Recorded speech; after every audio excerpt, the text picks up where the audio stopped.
Now that you've taken your ProSENDR out of the box and you're ready to start utilizing it, we want to give you a little bit of information as to how to put it on and how to use it.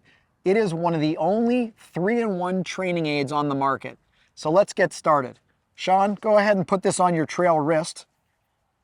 And you'll notice when Sean puts it on, every hand position is slightly different for every golfer. He's going to wiggle this around to make sure that he's got it set to where that little lip is on his trigger finger. That's going to help him get in the proper set angle at the top of the golf swing.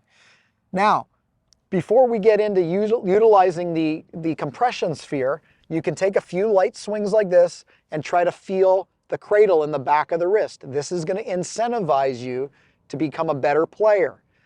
Then, once you get comfortable with that, Sean, let me show them where we can take the wrist cuff off the cradle and utilize it purely in a manner of just utilizing the compression sphere. This allows you to feel a force vector on the grip, squeezing. This is great for shallowing the golf club in transition and creating connection in the golf swing. And remember, as Ben Hogan talked about, trying to keep your elbows closer and closer to each other in the backswing was one of his main things.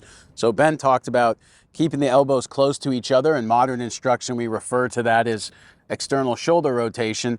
And then he also said he wished he was born with 3 right hands so he could pour the power into the golf club on the way down. Yeah, and I think it's really unique training aid that doesn't really impact you at the moment of truth when you're striking the ball.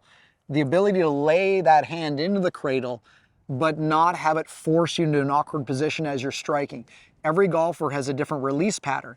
So this allows you to be in the cradle for an ability to get to a point as you're leading into the ball that creates the right angle of attack, the right delivery, but gives you the freedom to release the golf club. And that's what we know, right, from all the data that we've seen, is it's really important to be able to get that cradle onto that right wrist almost like a waiter's tray, because even at that space, what we refer to as a square club face or even a shut club face with different players, that face is still very open to the plane coming down. So everybody who's hitting the ball straight, they're all releasing it, and that's the most important part. So get it into a strong position in the backswing where you've basically accomplished all that you need to do to allow you then to close the face at different rates of closure to hit whatever shot that you want.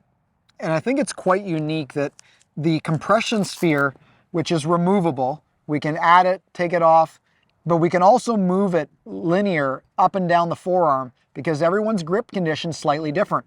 And it's a unique tool because it is completely collapsible.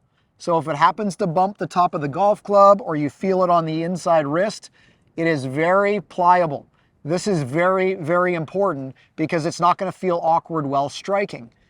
So you can go ahead and start with just the cradle, I would recommend.